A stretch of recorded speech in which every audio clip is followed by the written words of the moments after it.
আলহামদুলিল্লাহ। আসসালাতু ওয়াসসালামু আলাইকা আলা রাসূলিল কারীম ওয়া আলা আলিহি ওয়া সাহবিহি আজমাইন। সম্মানিত তাফসীর কামিল শ্রেণীর ভাই ও বোনেরা, যারা আপনারা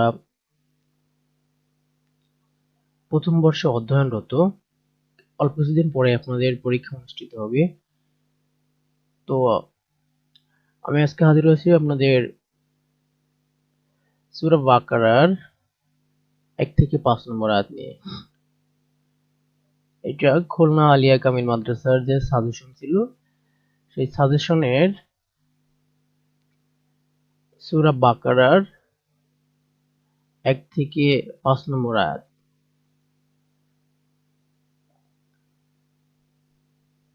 তো চলুন শুরু করা যাক।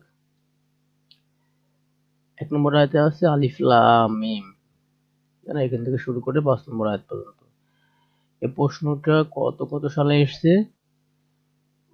প্রশ্নটা এসছে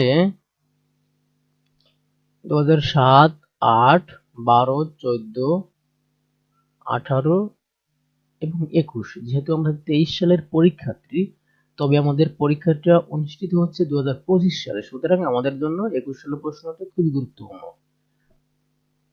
সংকলন তথ্য। আয়াতে কারিমাগুলো তাফসীর ইবনে কাসিরের সূরা বাকারা থেকে সংকলন করা হয়েছে। আয়াত প্রসঙ্গ। এতে কোনরূপ সন্দেহ সংশয়ের অবকাশ নেই। এই গ্রন্থ থেকে হেদায়েত পেতে হলে তাকওয়ার গুণে গুণান্বিত হতে হবে। আয়াতসমূহের তাফসীর। আলিফ লাম মিম, এগুলো হুরুফে মুকাত্তাআত তথা বিচ্ছিন্ন অক্ষর। আল কুরআনুল কারীমের ২৯টি সূরার শুরুতে এ ধরনের অক্ষর উল্লেখ করা হয়েছে, যেমন ইয়াসিন, হামিম ইত্যাদি। এগুলো তাফসীরের ব্যাপারে মুফাসসিরগণের মধ্যে মতভেদ রয়েছে। যেমন জমহুর মুফাসসিরের মতে হুরুফে মুকাত্তাআত এর মর্ম ও মাহাত্ম্য আল্লাহ তাআলা ও তার রাসূল সাল্লাল্লাহু আলাইহি ওয়াসাল্লাম ভালো জানেন। সুফিয়ান সাউরী রাহিমাহুল্লাহ ইবনে নজিহ রাহিমাহুল্লাহ হতে বর্ণিত, তিনি মুজাহিদ রাহিমাহুল্লাহ হতে বর্ণনা করেছেন, তিনি বলেন আলিফ লাম মিম হামিম ইত্যাদি হলো চাবি। আল্লাহ তাআলা এগুলো দ্বারা আল কুরআনের দ্বার উদ্ঘাটন করেন।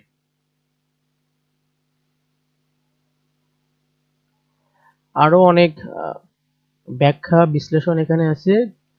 আমি অতগুলো দেখাচ্ছি না, আপনাদের দরকার হলে ভিডিওটা পজ করে দেখে নেবেন। ২ নম্বর আয়াতে কি আছে? জালিকাল কিতাবু লা রাইবা ফিহি হুদাল লিল মুত্তাকিন। এটা এমন এক কিতাব যাতে বিন্দুমাত্র সন্দেহ বা সংশয়ের অবকাশ নেই। এটা মুত্তাকিদের জন্য পথপ্রদর্শক। ইবনে জারির রাহিমাহুল্লাহ বলেন, আব্দুল্লাহ ইবনে আব্বাস রাদিয়াল্লাহু তাআলা বলেছেন, এখানে জালিকাল কিতাব অর্থ হাজাল কিতাব। লা রাইবা ফিহি এর তাফসীর কি? এর অর্থ হলো লা শাক্কা ফিহি, অর্থাৎ এর মধ্যে কোনো সন্দেহ নেই। অধিকাংশ সাহাবী ও তাবেঈদের মধ্যে এটাই, অর্থাৎ অধিকাংশ সাহাবী ও তাবেঈগণ এই যে মতটা রয়েছে এটাকে সমর্থন করেছে যে এর মধ্যে কোনো সন্দেহ নেই। অতএব আয়াতটির অর্থ দাঁড়ায়, এই কিতাব হলো কুরআন, যার মধ্যে কোনো সন্দেহ সংশয় নেই। এটা নিশ্চিতভাবে আল্লাহ তাআলার নিকটতে অবতীর্ণ হয়েছে। যেমন সূরা সাজদায় আল্লাহ তাআলা বলেন, আলিফ লাম মিম তানজিলুল কিতাবি লা রাইবা ফিহি মিন রাব্বিল আলামিন।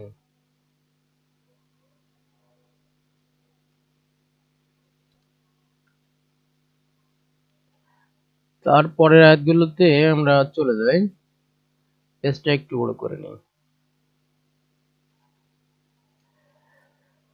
আচ্ছা, এখানে আমার যে দ্বিতীয় নম্বর যে আয়াতটি ছিল, দ্বিতীয় নম্বর আয়াতটি ছিল জালিকাল কিতাবুল রাইবা ফি হুদাল লিল মুত্তাকিন। এইটার তাফসীর নিয়ে আব্দুল্লাহ ইবনে মাসউদ রাদিয়াল্লাহু তাআলা বলেন, এখানে মুত্তাকিদের উদ্দেশ্য মুমিনগণ। 3 নম্বর আয়াতে চলে যায়, আল্লাযিনা ইউমিনুনা বিল গায়বি ওয়া ইকিমুনাস সালাতা ... হ্যাঁ, অর্থ যারা অদৃশ্য বিশ্বাস করে, সালাত কায়েম করে এবং তাদেরকে যে জীবন উপকরণ দেওয়া হয়েছে তা হতে ব্যয় করে।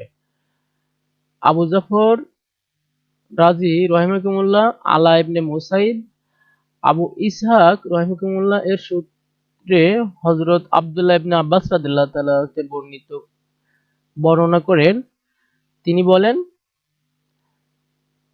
সত্যকে স্বীকার করাই ঈমান। তো তাফসীরকারকগণ এই আয়াতটি নিয়ে কি কি বলছে সেগুলো আমরা এবার দেখার চেষ্টা করব ইনশাআল্লাহ। আয়াতে বর্ণিত আল গায়বা দ্বারা উদ্দেশ্য কি, এই সম্পর্কে আলেম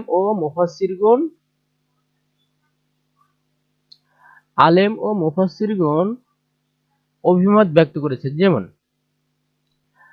হযরত ইবনে মাসউদ রাদিয়াল্লাহু তাআলা ও কতিপয় সাহাবীর মতে গায়েব দ্বারা উদ্দেশ্য হলো মানুষের থেকে যা অদৃশ্য রয়েছে, যেমন জাহান্নাম এবং কোরআনে বর্ণিত বিষয়সমূহ। খোদাগ সুফিয়ান সাউরি কি বলছে, সুফিয়ান সাউরি রাহিমাহুল্লাহর মতে এখানে গায়েব দ্বারা উদ্দেশ্য আল কুরআন। আচ্ছা, তারপর আমরা দেখে আসি ইকামাতুস সালাত তথা নামাজ কায়েম করার অর্থ হলো নামাজের আরকান আহকাম সমূহ তা আদায় করা। অবিম্মা রাযাকনাহুম ইউনফিকুন, এর ব্যাখ্যায় আলী ইবনে তালহা প্রমুখ ইবনে আব্বাস হতে বর্ণনা করে বলেন, এটার দ্বারা উদ্দেশ্য হচ্ছে সম্পদের যাকাত। অমিম্মা রাযাকনাহুম ইউনফিকুন, অমিম্মা রাযাকনাহুম ইউনফিকুন অর্থ কি, এটার দ্বারা উদ্দেশ্য সম্পদের যাকাত। তারপর আমরা চলে যাই 4 নম্বর আয়াতে, আল্লাযিনা ইউমিনুনা বিমা উনজিলা ইলাইকা ... শেষ পর্যন্ত 4 নম্বর আয়াতে। আর যারা আপনার প্রতি যা নাজিল হয়েছে ও আপনার পূর্ববর্তী নবীদের উপর যা নাজিল হয়েছে তৎপ্রতি ঈমান আনে, আখিরাতের প্রতি যারা নিশ্চিত বিশ্বাসী। হযরত ইবনে আব্বাস রাদিয়াল্লাহু তাআলা বলেন, এর তাৎপর্য হচ্ছে আপনি আপনার প্রতিপালকের আল্লাহ তাআলার নিকটে যা কিছু প্রাপ্ত হয়েছেন এবং আপনার পূর্ববর্তী নবীগণ যা কিছু প্রাপ্ত হয়েছিলেন তারা ওই সমুদায়ের সত্যতা স্বীকার করে। এরূপ নয় যে তারা কোনোটা মানে না, বরং প্রতিপালকের সকল কথাই তারা বিশ্বাস করে এবং পরকালের প্রতি দৃঢ় বিশ্বাস রাখে। অর্থাৎ পুনরুত্থান, কিয়ামত, জান্নাত, জাহান্নাম, হিসাব নিকাশ, মিজান এসব কিছুর উপর তারা দৃঢ় বিশ্বাস স্থাপন করে। আখিরাতের নাম আখিরাত এজন্য রাখা হয়েছে যে তারা পার্থিব জীবনের পরে আসবে। এতে বর্ণিত গুণাবলী সম্পর্কে মুমিনগণ দ্বারা কি পূর্বের আয়াতে বর্ণিত মুমিনগণকেই বোঝানো হয়েছে নাকি এদেরকে আলাদাভাবে বোঝানো হয়েছে, এ বিষয়ে আল্লামা ইবনে জারির তাবারি রাহিমাহুল্লাহ 3টি অভিমত উল্লেখ করেছেন। প্রথমটি, পূর্বের আয়াতে বর্ণিত মুমিনগণই এখানে উদ্দেশ্য। নম্বর 2, এই আয়াতে বর্ণিত মুমিনগণ দ্বারা আরব এবং আহলে কিতাব ও অন্যান্য মুমিনগণ উদ্দেশ্য। নম্বর 3,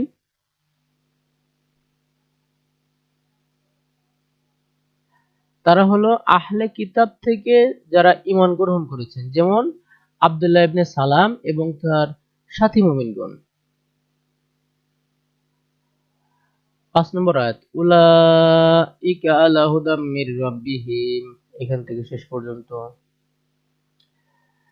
তারাই তাদের প্রতিপালকের নির্দেশিত পথে রয়েছে এবং তারাই সফলকাম।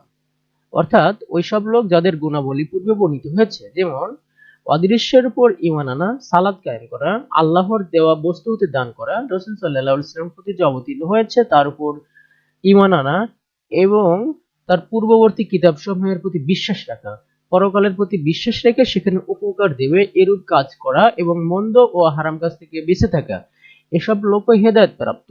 এদেরকে আল্লাহর নূর ও তার সূক্ষ্ম অন্তর্দৃষ্টি দ্বারা ভূষিত করা হয়েছে, আর এসব লোকের জন্য ইহকাল ও পরকালের সফলতা রয়েছে।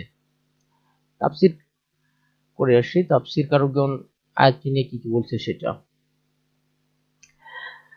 আয়াতটি তাফসীর করেছেন নূর ও দৃঢ়তা দ্বারা, ফালাহ এবং তাফসীর করেছেন প্রয়োজন মিটে যাওয়া, পাপ ও দুষ্কার্য থেকে বেঁচে যাওয়া ইত্যাদি দ্বারা।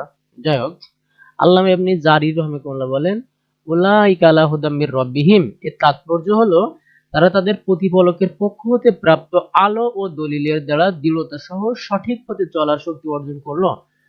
আর উলাইকা হুমুল মুফলিহুন, এর অর্থ তারা ক্ষমাপ্রাপ্ত হয়েছেন এবং আল্লাহ, রাসূল ও কিতাবের উপর ঈমান এনে নেক আমল করার মাধ্যমে যা কিছু আশা করেছেন তা পেয়েছে, অর্থাৎ জান্নাতের স্থায়ী বাসিন্দা হওয়ার যোগ্যতা লাভ করেছে এবং জাহান্নাম থেকে মুক্তি লাভ করেছে।